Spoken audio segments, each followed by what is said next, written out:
Going no contact with a narcissist is so much easier said than done. It's the solution that seems to make the most logical sense, yet it's difficult to implement for a variety of reasons. But if you can go no contact, that is always going to be the best to give you space to heal.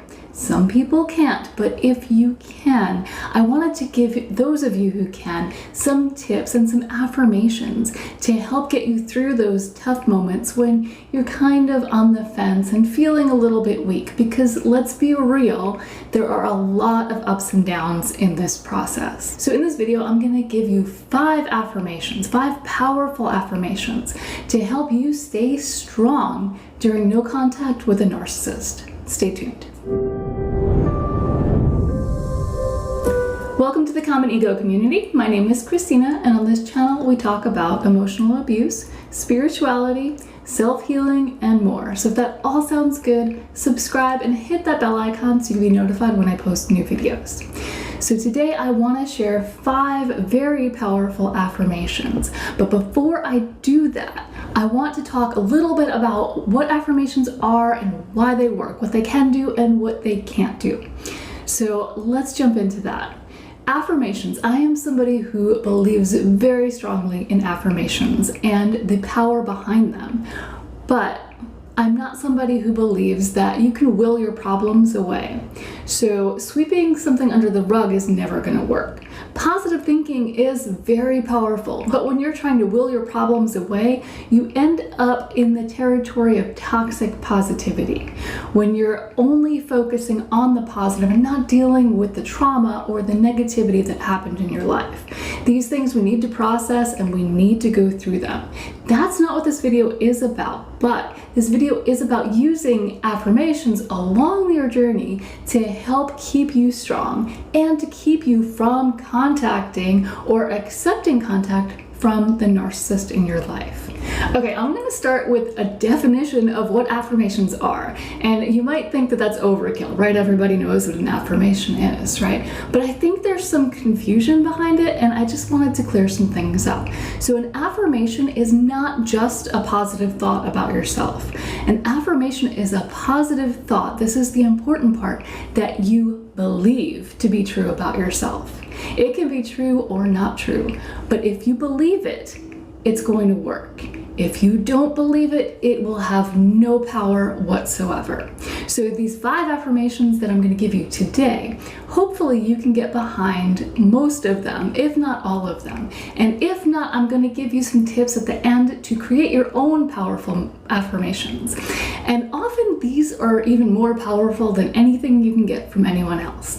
So again, affirmations, they do work when they're used properly, and there's actually some science to back this up.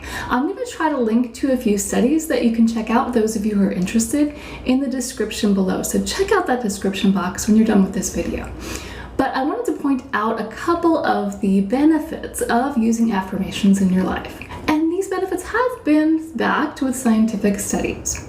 So affirmations have been shown to decrease symptoms of stress, help us accept constructive criticisms, and make us more susceptible to positive changes in our lives, like healthy living and healthy eating. Affirmations can also reduce rumination, which is that overthinking that so many of us struggle with, alongside anxiety. And all of these things that affirmations seem to help with also help build your self-worth and self-esteem. So it kind of makes sense that the affirmations do work. All right, so let's get to it. I'm going to give you 5 powerful affirmations to help keep you strong during no contact.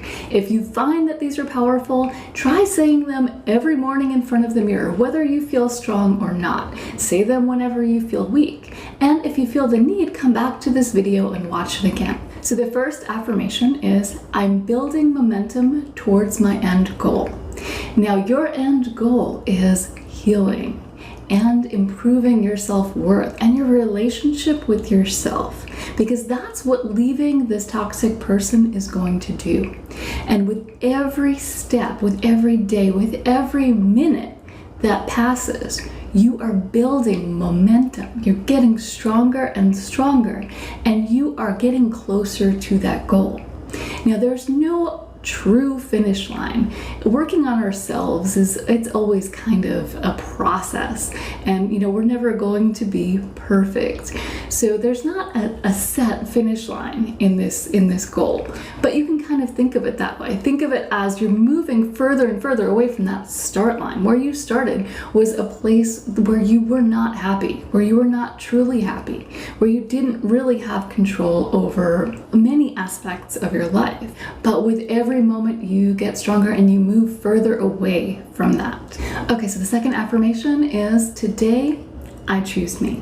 This entire relationship, the entire toxic relationship that you have been in, was very much about choosing the other person.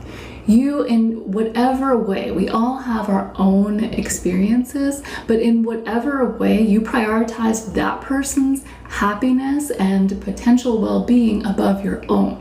But now that you've gotten no contact, you don't have to do that anymore. In fact, you're not going to do that anymore. Today, tomorrow, and every day thereafter, you are choosing you. And that is a very, very wise choice, because that's one that will pay off in the long run. The third affirmation I have for you is, I control my own future. And this one can be very powerful for some of you who have dealt with immense future faking in your relationships. Future faking, I have a video on it and I'll link to that one too. But it's essentially when there is a promise. The narcissist promises you something that they know you want, but that goalpost keeps moving. You never actually make it to that point. But you go back with the hopes that this time it'll be different. This time something will change and you will end up getting everything you've ever wanted. But if you are with a narcissist, that doesn't happen. So in going no contact, you are taking control. You are the one who has control over your own future, not this other person. You don't have to wait for them to decide it's time. You decide it's time. You are in control of yourself, your future, and your well-being. So the fourth affirmation I have for you is, I'd rather be lonely than stuck. Now, these relationships I talk about in many videos are very much like a hamster wheel, that no matter how hard you try, no matter how fast you run or hard you work, you end up in the same place and you feel stuck. Now, this can last for years. Many of us have been in these relationships for years, and you just end up stuck in the same place. And you probably end up asking yourself, how is it years later and I am still here? We're still doing the same things. We're still arguing over the same things. How is this real life? How is this happening? And now, one of the things that everyone's gonna struggle with when you cut a relationship off with somebody that you've been close with, now if it's a narcissist or a toxic person, it's a good change, it's a good cut. But you're still gonna struggle with some level of loneliness, and you're still gonna grieve over the lost relationship and the future that you thought you had together. So this affirmation is about embracing that. It's not great. It's not a great part of this whole no contact thing. And we don't have to pretend that this no contact is all sunshine and roses, right? It's not. There's going to be ups and downs, but we can embrace those downs because we know that we are consciously choosing them because they're better than the alternative. And that's a good reminder for many of us who are going no contact, because when you feel that pull, it's often loneliness that will get you there. So if you can counteract that, if you can tell yourself why you're feeling this way and why you're doing what you're doing, just serves as a little reminder that you are on the right path. And number 5 is an important one that everyone watching this video should be able to get behind. I am proud of my progress. So if you have taken the step, if you're watching this video, you probably have gone no contact or you're thinking about it, or maybe some of you have gone gray rock, but you're just curious about what it'd be like if you went no contact. No matter what, just watching videos about your personal growth and getting away from a toxic person, ending these toxic relationships and cycles, that is progress right there. Everyone watching here has a reason to be proud of themselves. So think about it, find it, hold on to it, and really keep that in your head as you say this affirmation. I am proud of the progress I've made. Because when you're really proud of the progress you've made, when you're really feeling good about yourself, you're not going to do anything to jeopardize that. So this is a great affirmation to say every day. I am proud of myself. I am proud of the progress I made. Okay, so those are 5 powerful affirmations to help you get through this difficult no contact time where there are tons and tons of ups and downs. Very, very emotional time.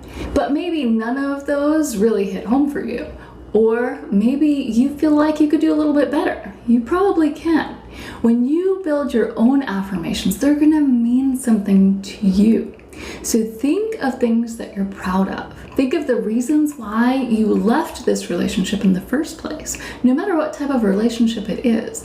Will you cut ties with this person? Why did you do it? What are you gaining from cutting ties with this person?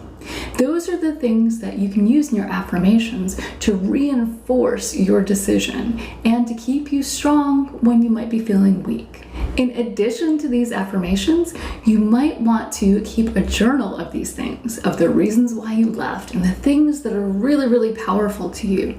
It might be a bright future that you have. Maybe you left for the well-being of your children, or maybe you are starting a new career that you couldn't have before. Think about all the reasons why you're doing this and why it's the best decision for you.